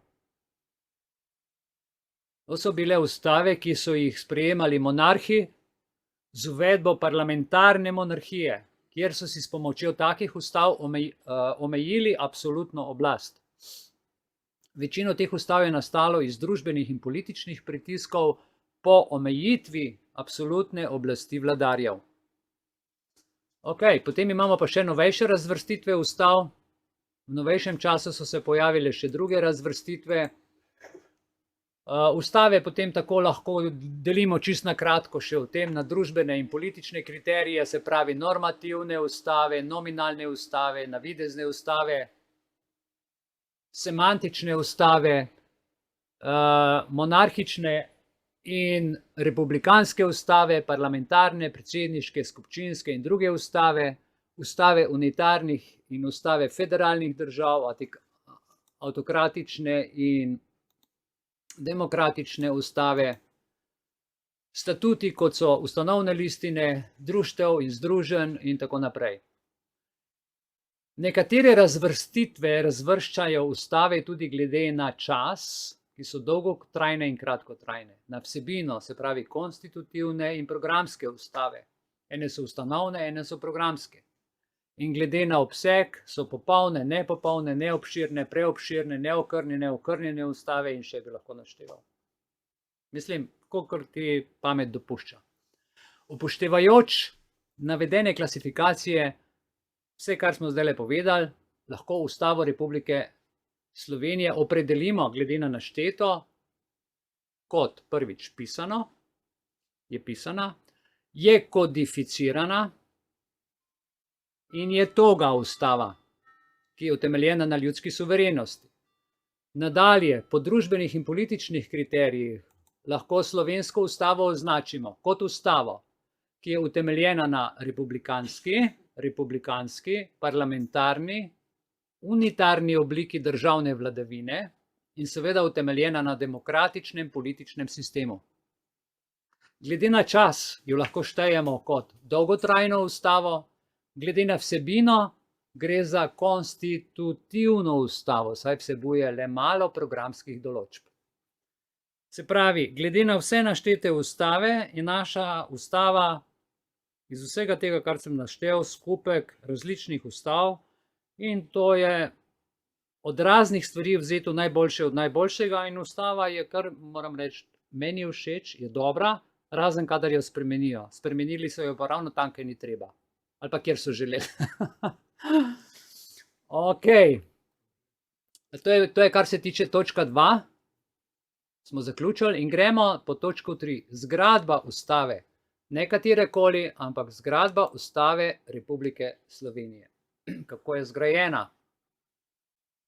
Morda vam ta informacija pride prav, kadar boste kaj iskali, pa boste tudi malo prej našli, ker boste vedeli, da ima zgradbo, da je sestavljena, To ni kar ena knjiga z nekaj vsebino, ki nekaj piše, ampak človek potem konkretno lahko tudi kaj najde. Je razdeljena na preambulo in na normativni del, se pravi naša ustava, se pravi izhaja iz temeljne ustavne listine samostojnosti in neodvisnosti Republike Slovenije, temeljnih človekovih pravic in svoboščin, temeljne in trajne pravice slovenskega naroda do samoodločbe in večletnega boja Slovencev za narodno osvoboditev. V predgovoru oziroma v preambuli, ki je na začetku ustave, in ta preambula ni zakon, ni obvezujoča, je samo v uvodcu zapisana splošna določila. Ta splošna določila pravzaprav povejo razlogi za nastanek ustave in temeljna izhodišča in vrednote ustave. Potem pa imamo normativni del ustave, ki je pa sestavljen iz 175 členov, ki so razvrščeni v 10 poglavij. Torej, naša ustava ima toliko poglavij, kolikor je prstov na obeh rokah. 10 poglavij. Kako so poglavja razdeljena? Čisto na kratko. Prvo poglavje vsebuje splošne določbe o ureditvi slovenske države. To je od 1. do 13. člena. Drugo poglavje definira človekove pravice in svoboščine od 14. do 65. člena. Tisti, ki imate ustavo, vzemite v roke, lahko listate z menoj, lahko preverite, bo toliko lažje. Tretje poglavje ureja gospodarska in socialna razmerja od 66. do 79. člena. Četrto poglavje definira državno ureditev. Peto poglavje ureja lokalno samoupravo v Sloveniji v členih od 138 do 145. Šesto poglavje ureja finance Republike Slovenije. Sedmo poglavje ureja ustavnost in zakonitost Republike Slovenije. Osmo poglavje ureja ureditev ustavnega sodišča. Deveto poglavje ureja postopek za spremembo ustave. In 10. poglavje vsebuje predhodne in končne določbe. To je struktura ustave. Prej smo se zunaj hecali in je en naš član rekel, ja, to mora biti pa kar sistem. Smo ugotovili, da če sistem, da si buden in sistem, potem je to sistem. Če pa speš, te pa sistem povozi, ker ni sistem. A ne? Ja. Potem je ustava je sestavljena prav tako iz 2 sklopov. Pravi iz 10 poglavij in 2 sklopov. Prvi sklop Ustave Republike Slovenije vsebuje katalog človekovih pravic in temeljnih svoboščin. To je prvi sklop. Drugi sklop pa vsebuje politično in pravno ureditev države. Nova slovenska ustava je klasično realistična ustava, ki pozna nekaj pravnih norm, izraženih v poglavji od gospodarskih in socialnih razmer in deloma tudi v splošni določbi. Zaključili smo z zeleno piko, s 3. točko in gremo na rumeno piko, kjer piše 4 človekove pravice v Ustavi Republike Slovenije so absolutne pravice. Tisti, ki ne razumete besede absolutno, boste zmeri dali glavo dol in ne boste razumeli svojih pravic.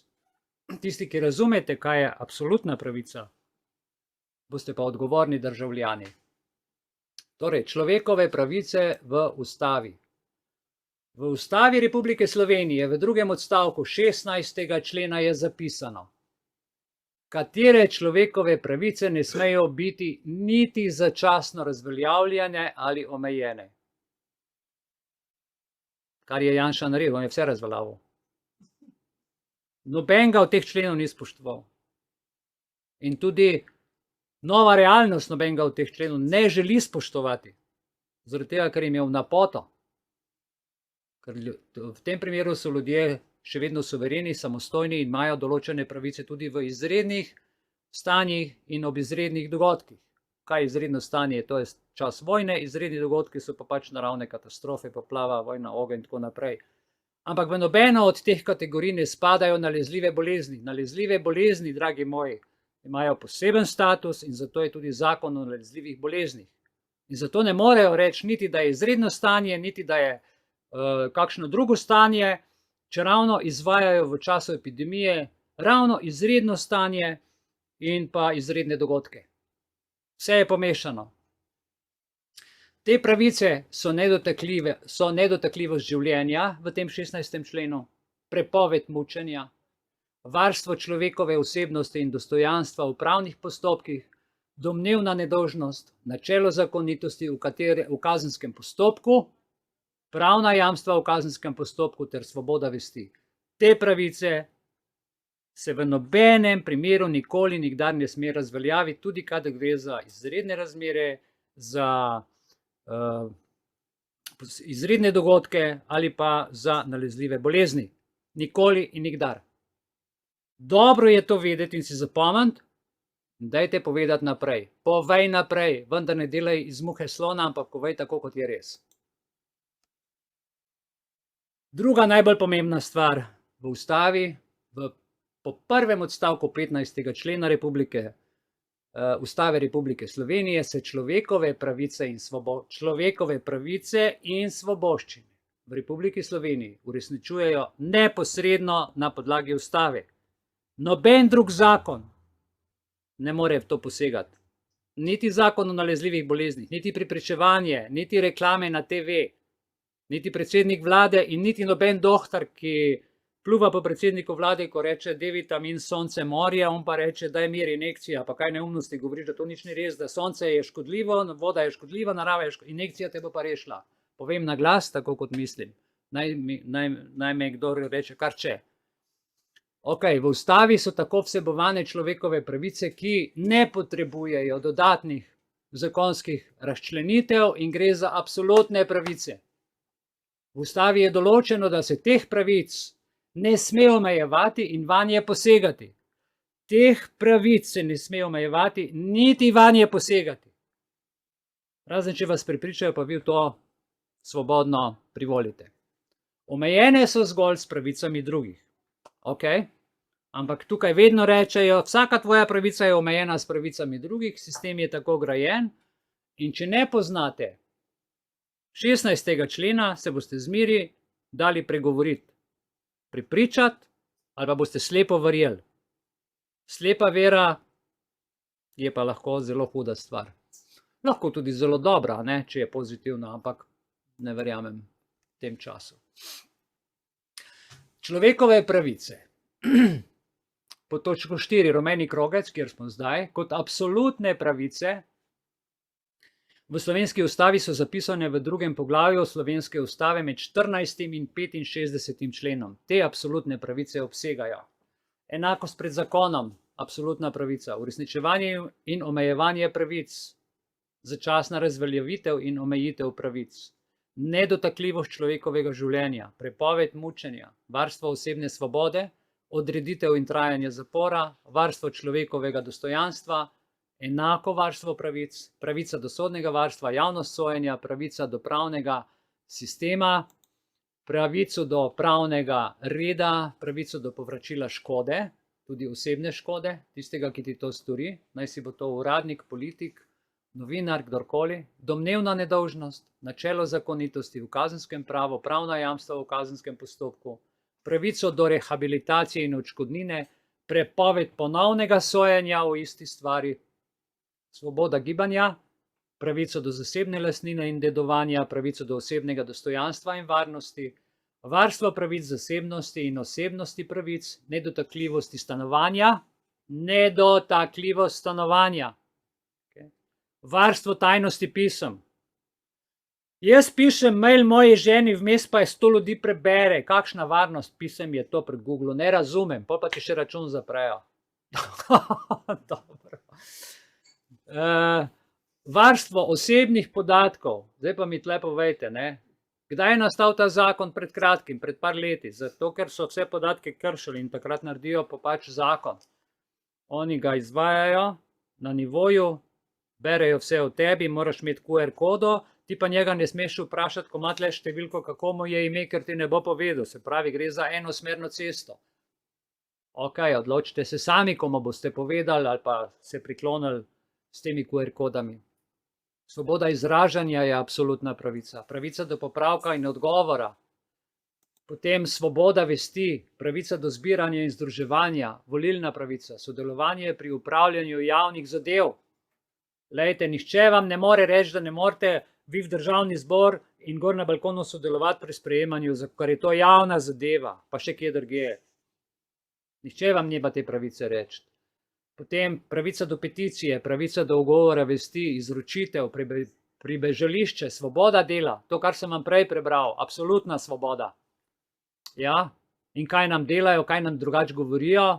Vsi delate na črno, vsi morate se zaposliti, z nami pogodbo podpisati in 35% davek plačati na to, kar boste delali. Ker če nimaš pogodbe, je to drugače. Davek plačaš, ko v trgovini kaj kupiš, tako pa karkoli narediš, moraš še od svojega prihodka dati. Ne? Halo, 5-krat smo obdavčeni v Sloveniji, svetovni prvaki v davkih. Zakonska zveza, absolutna pravica in družina, pravice in dolžnosti staršev, svobodno odločanje o rojstvu otrok, pravice otrok, izobrazba in šolanje, avtonomnost univerze in drugih visokih šol. Čudovito vse naštevam, ne? Se vam ne zdi? Svoboda znanosti in umetnosti. Danes svoboda znanosti in umetnosti. Neštevilno strokovnjakov imamo, ki nič ne znajo, ki so blokirani, ki jih izpišejo, ki jim vzamejo licence, in čudovite umetnike, ki z lavorjem polije steno in je umetnina za 5 milijonov, on, ki pa pametno kaj nariše, pa ne pride niti v galerijo. Pravica iz ustvarjalnosti, izražanje narodne pripadnosti, pravico do uporabe svojega jezika in pisave, prepoved spodbujanja k neenakopravnosti in nestrpnosti ter prepoved spodbujanja k nasilju in vojni. Posebne pravice avtohtone italijanske in madžarske narodne skupnosti v Sloveniji, položaj in posebne pravice romske skupnosti v Sloveniji. Torej, to so človekove pravice v Ustavi Republike Slovenije, absolutne pravice. Prav? Pravic, ki so zapisane v 2. poglavju Ustave Republike Slovenije, lahko v ostalih členih zasledimo še pravice, ki se navezujejo na njih. Se pravi, iz poglavja človekovih pravic se določene pravice potem prenašajo še v druge člene Ustave in potem tam še dodatno seveda osvetlijo, razložijo in zakonom tudi omejijo. Tako da, če ti kot tujec hočeš tlele biti recimo državljan, imaš pogoje, moraš to, moraš on, moraš skratka tako to potem funkcionira. Ok, enakost pred zakonom. Enakost pred zakonom. V preambuli Ustave lahko v 3. členu zasledimo, da Republika Slovenija zagotavlja varstvo človekovih pravic in temeljnih svoboščin vsem osebam na ozemlju Republike Slovenije, ne glede na njihovo narodno pripadnost, brez sleherne diskriminacije, skladno z Ustavo Republike Slovenije in z veljavnimi mednarodnimi pogodbami. In v splošnih določbah že v 1. členu Slovenija je demokratična republika, je zapisano, in v 2. členu Slovenija je pravna in socialna država, zasledimo navezavo na temeljne državljanske in politične pravice, torej na enakost pred zakonom. To je sicer malo dvoumno, pravno, ampak razumi, kdor more. Absolutna pravica, zdaj govorimo pa o pravicah, ki so izven pravic v nadaljevanju, a ne Ustave. Posebne pravice avtohtone italijanske in madžarske narodne skupnosti. To se pravi, imamo potem, to je 3. člen Ustave, ki se neposredno navezuje na 64. člen Ustave, ta pa opredeljuje posebne pravice madžarske in italijanske manjšine. In v 11. členu spet zasledimo varovanje manjšin, saj člen določa, da na območjih občin, kjer živita italijanska ali madžarska skupnost, je uradni jezik italijanščina ali madžarščina. Potem pa v 80. členu, vidite, gre pa naprej, je določeno, da se v državni zbor vedno voli po en poslanec italijanske in madžarske narodne skupnosti. In to je pravica. Potem, če gremo naprej, pravice, ki se opeljejo od 64. člena naprej, je 88. člen sodelovanje pri upravljanju javnih zadev in volilna pravica. Zakon predloži tudi najmanj 5000 volivcev. Recimo v 90. členu je izpostavljena pravica glasovanja na referendumih za vse državljane, ki imajo volilno pravico. V 128. členu pa je spet ena pravica, je pa opredeljena udeležba državljanov pri izvajanju sodne oblasti. Sodba v imenu ljudstva. Madona, za vsako sodbo smo vsi Slovenci na sodišču. Pa vse je javno objavljeno. Ok, zakon ureja tudi primerne oblike neposredne udeležbe državljanov pri izvajanju sodne oblasti. Dalje, v 138. členu je opredeljeno uresničevanje lokalne samouprave. Pravo v občinah in drugih lokalnih skupnostih je določeno v 168. členu, je zapisano, da lahko odda predlog za začetek postopka spremembo ustave tudi najmanj 30.000 volivcev. In potem v 170. členu v drugem odstavku je opredeljeno, da je sprememba ustave na referendumu sprejeta, če zanjo glasuje večina volivcev, ki so glasovali pod pogojem, da se glasovanja udeleži večina vseh volivcev. Tukaj gre za spremembo ustave. Poseben postopek, zahteven postopek in pa večina, seveda, večina ljudi mora biti. Glede na postopek, ki že iz rimskih časov deluje divide et impera, ne vem, koliko ljudi bi za spremembo ustave sploh šlo glasovati, ker še ne razumejo osnovnih stvari. Naslednja pravica, ki je tudi izven pravic podeljena, je v 145. členu pravica do zbiranja in združevanja. In to je zelo pomembna, pazite. Pravica do zbiranja in združevanja je opredeljena samouprava na področju družbenih dejavnosti, ki pravi, da se lahko državljani za uveljavljanje svojih interesov samoupravno združujejo in da se lahko državljanom z zakonom prepusti samoupravno urejanje posameznih zadev iz državne pristojnosti. Kratek komentar na to. Imamo v društvu Beli za srečno življenje urejeno to isto zadevo v ustanovni listini oziroma v statutu društva v 2. poglavju, ki govori o namenu in ciljih društva. V 9. členu, v 10. alineji, imamo zapisano: Društvo za srečno življenje Belis sprejema za pravilne le tiste družbene zakone, ki so v skladu z naravnimi zakoni in matematično logiko. In to je člen, kamor mi spadamo, v ustavi. V ustavi je dalje absolutna pravica, govorimo o absolutnih pravicah, ki se izvaja direktno na podlagi prvega odstavka 15. člena in sicer svoboda izražanja. V 123. členu ustave v 2. odstavku je zapisano: državljanom, ki zaradi svojih religioznih, filozofskih ali humanitarnih nazorov niso pripravljeni sodelovati pri recimo opravljanju vojaških obveznosti, je treba omogočiti, da sodelujejo pri obrambi države tudi na drug način. Pravi pravica, ki je absolutna, se jo lahko tudi preusmeri. Potem so pravice tujcev v 13. členu ustave, pravica do zasebne lastnine in do dedovanja in tako naprej, je še par stvari. Da ne bomo predolgi, ker je spet skoraj 1 ura okrog, oziroma malo manj, naredimo tako. Poglejmo še kratek zaključek danes in izrečena spoznanja, ki smo jih izrekli. Brez naravnega in pozitivnega prava torej sploh ne moremo govoriti o pravicah. Naravno in pozitivno pravo sta koncepta, ki sta se razvijala ločeno in nadgrajevala drug drugega, a sta vseeno med seboj prepletena, močno sta prepletena, včasih ne veš, kam kaj spada. Torej, misel naravnega prava je pričela že v antični Grčiji, kjer je bilo v ospredju skupno dobro in je bil tako interes posameznika in interes družbe ločen. V tem kontekstu se torej koncept človekovih pravic še ni mogel razviti. To je prva generacija v antični dobi. Mi smo danes te 3 generacije vzeli, ampak kratek povzetek, to pri drugi generaciji, glejte, je pa srednji vek.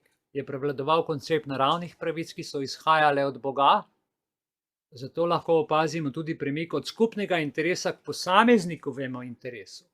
Čim pride Bog v igro, moraš delati po navodilih Boga, potem iščeš pravico, da to narediš. A cilj posameznika je onostransko življenje, Zato ni bilo poudarka toliko na to stranskem življenju, ampak se je pa začelo. Z razvojem šole racionalističnega naravnega prava pa pride do razvoja, naravno pravo se sekularizira in vir prava postane človeški razum. Danes tudi že povedali. Čisto kratko še obnovimo 17. in 18. stoletje. Zakaj delamo? Zato, ker bo to nastavek zdaj za naprej. Opazimo prve začetke moderne, prve moderne zasnove človekovih pravic, saj je v tem obdobju se pojavila potreba po omejitvi oblasti tistim, ki jo izvršujejo.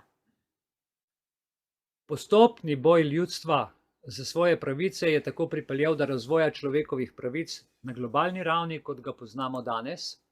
Človekovih pravic danes torej ne moremo izpeljati zgolj iz naravnega prava ali pa zgolj iz pozitivnega prava, pravnega prava in naravnega prava. Sam iz enega ne gre. Obe vrsti prava imata velik vpliv na človekove pravice, kot jih poznamo danes. Zanemariti pa ne smemo niti ideoloških elementov in okoliščin, ki so na oblikovanje teh pravic vplivale.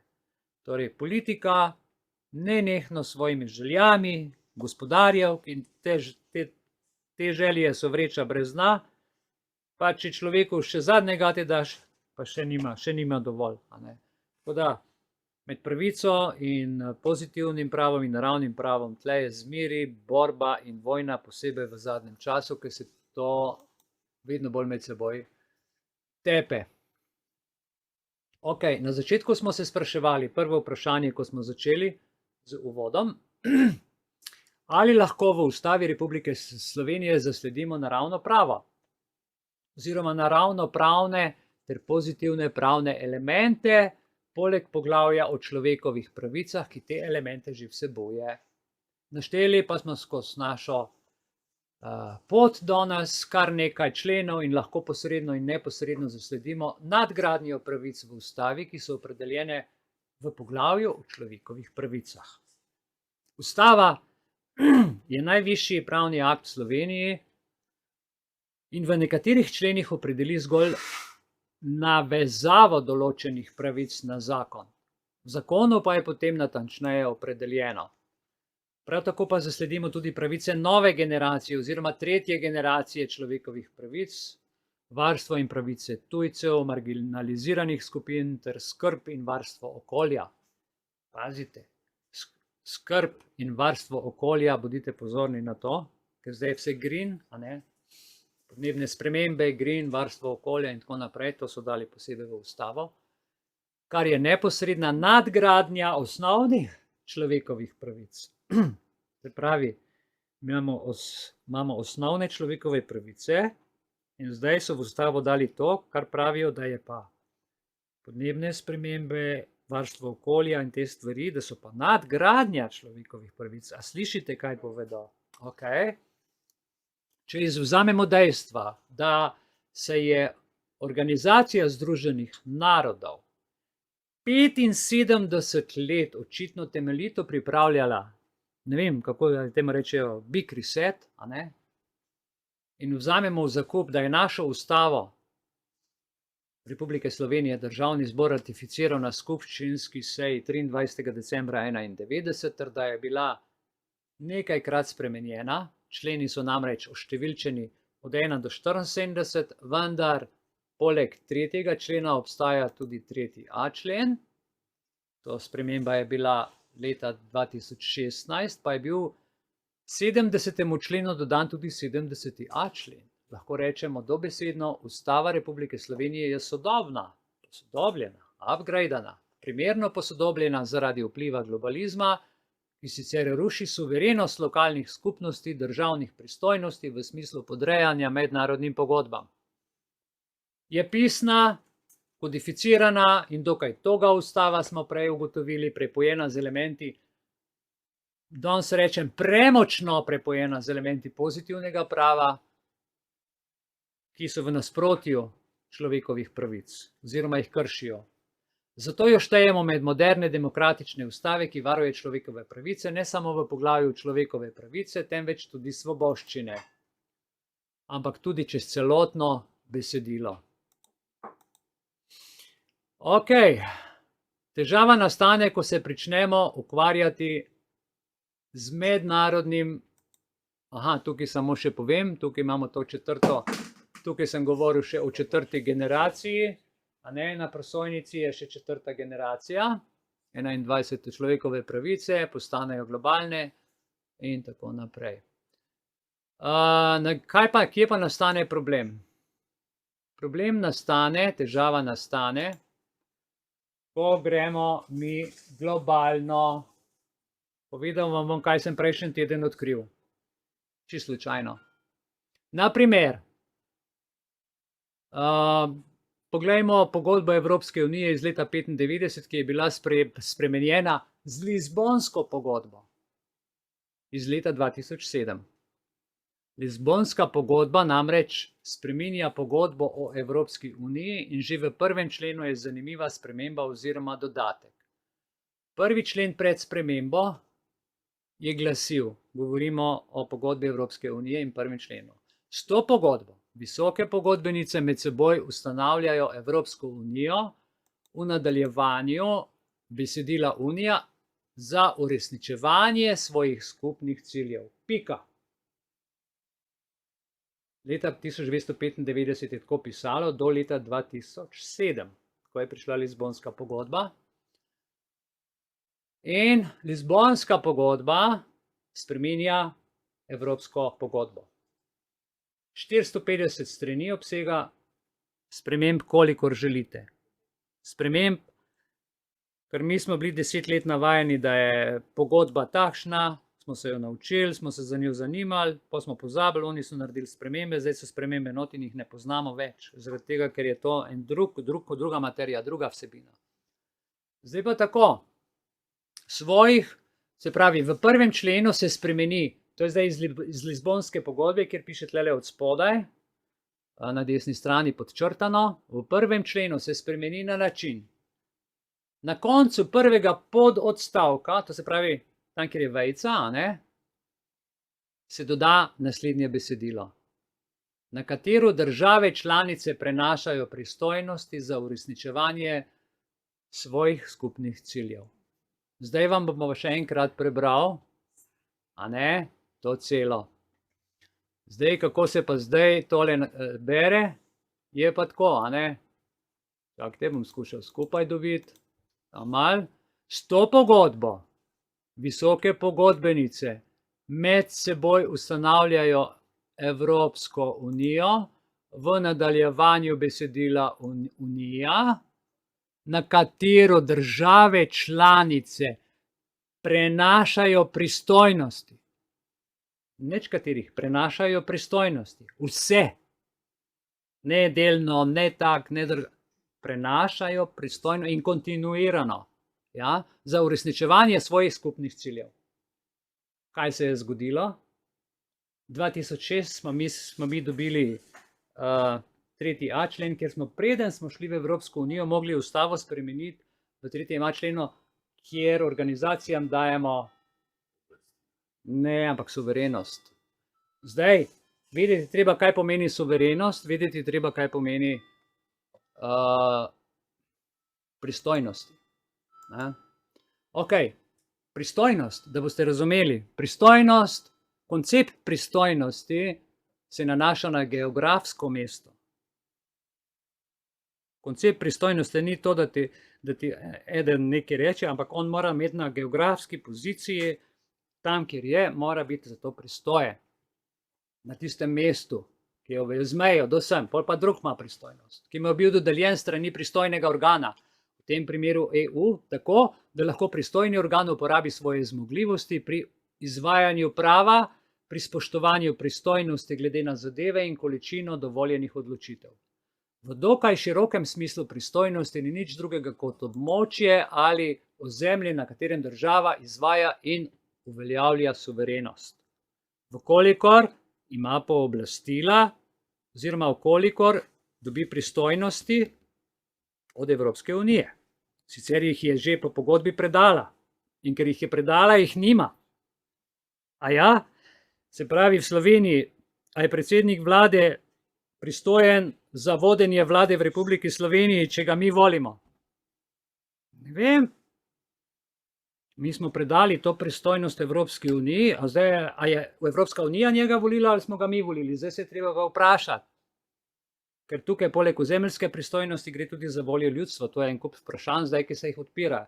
Ali ima sodnik v Republiki Sloveniji, če sem jaz, na primer, državljan Evropske unije, mene je pravico soditi, če ni pooblaščen iz strani Evropske unije, da lahko to kaj dela, ali je dovolj, da mu državni zbor da, ki je dal pristojnosti v imenu ljudstva v Evropsko unijo. Zadeve bo treba razpucati. Kdo je zakaj pristojen? In komu smo dali suverenost? Zapomnite si, v slovenski ustavi imamo 3.a člen, ki govori o postopkih prenosa dela suverenosti mednarodne organizacije, ki se v Sloveniji potem uporabljajo v skladu s pravno ureditvijo teh organizacij. Glejte, kaj sem prebral. Pozorno poslušajte. 3.a člen govori o postopkih prenosa dela suverenosti na mednarodne organizacije. Se pravi, ne na države, ampak organizacije. Organizacija je pa lahko firma, lahko je društvo, lahko je WHO, lahko je United Nations, lahko je, ne vem, eno društvo v Švici, lahko je en bančni sistem, to je organizacija. Zdaj, da boste dobili sliko, kaj se tle noter naredili, ki se v Sloveniji potem uporabljajo v skladu s pravno ureditvijo teh organizacij. Se pravi, a ste razumeli? Ok. Ne, tako je napisan, to je berem iz ustave. Pomeni, da na lokalnem ozemlju država izgubi pristojnosti odločanja, nima pristojnosti, ker mora delati po zakonih, ki so tam. Ja, izgubi pristojnosti odločanja in kot že vemo, o tem govori tudi 3. alineja 90. člena Ustave Republike Slovenije. Torej, 3.a člen iz ustave se tudi z referendumom ne da spremeniti, čeprav so to nekateri želeli, zato bi bilo potrebno spremeniti ustavo, ne pa člena. Postopek pa ni enostaven, kot smo prej slišali. Kaj nam torej ostane od te družbene pogodbe, od ustave in družbene pogodbe? Edino to, da skladno z zakonom po 616. členu v povezavi z 832. členom obligacijskega zakonika Republike Slovenije od te pogodbe odstopimo, odstopi vsak državljan posebej. Napiše Državni zbor, odstopamo od pogodbe, družbene pogodbe od mednarodnih pogodb, ker imam to pravico. Po tem členu namreč ne more obstajati pogodba, ki je ne bi bilo mogoče prekiniti. Ker je zakonik, obligacijski zakonik, skladen s 153. členom ustave, pomeni, da tudi prepoved referenduma iz 90. člena ali predaja suverenosti iz 3.a člena ustave ne more zadržati izvajanje naravnega prava. Je absolutno. Ok. Zdaj pa da vam še nekaj povem. Poglejte tukaj gor. Pregled količine financ do 2030, ki so v Slovenijo namenjene za 62% v zdravstvu. 22% socialna varnost in dolgotrajna oskrba in 16% stanovanjska politika. Namesto, da bi bilo 62% stanovanjsko politiko za mlade družine, za brezskrbno življenje, da bi bilo 22% socialno, ampak vsem to bi moglo več in samo 16% v zdravstvo, ker bi ljudje bili zdravi, zadovoljni in veseli. Zadeva bi morala biti kljuknjena. V 30 letih toliko za zdravstvo pomeni, da je nekaj s tem sistemom narobe. Prosojnica, ki jo vidite, je od Vlade Republike Slovenije iz časa Janševe vlade, lansko leto, ki so jo pripravljali za predstavitev, to je ena izmed 100 slajdov, samo tega sem dal ven, da vidite, do 2030, da 62% vsega budžeta iz Evropske unije in Slovenije gre v zdravstvo, se pravi v računalnike, v cepljenje in zato je taki holokaust zdravstveni, ker je toliko plačan. Najbogatejši zdaj so zdravniki. Groza. Jaz sem tole videl, meni je bilo vse jasno.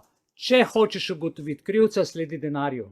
Če hočeš ugotoviti primer, sledi denarju. In tukaj sledimo denarju. Prav? Glejte. In kdo narekuje vse to? Še en slajd je do konca, ja. Kdo narekuje vse to? Svetovna zdravstvena organizacija. Smo že rekli. In kaj je bistvo tega? Bistvo tega je, poglejte, zakon o nalezljivih boleznih, ki ga narekuje Svetovna zdravstvena organizacija, kako morajo kršiti človekove pravice. Jaz sem te zadeve že vse objavljal, zdaj 2 leti in pol. In tukaj, vsakdo ima pravico, tako kot piše na zaslonu, do varstva pred nalezljivimi boleznimi. Govorimo o pravicah. Vsakdo ima pravico, lahko bi zapisali človekova pravica, a ne, ker vsakdo je človek, a ne, se nanaša na človeka posredno. Obveznosti cepljenja pri nas izhaja iz skrbi za zdravje celotne družbe. Blazno skrbijo, smo videli po finančnih slikah. Zdaj pa z rdečim zapisano, zato morajo poskrbeti za epidemije in pandemije ter druge nesreče, da postanejo zakon za unificirano pravico do rednega cepljenja, kajti le tako nam lahko zagotovijo pravico do zdravja. Sicer pa, ali ni človekova pravica do zdravja naravna danost? Človekovo naravno pravo, naravna ustava. Hvala lepa za vašo pozornost, zato da ste vzdržali. In iščemo rešitve naprej.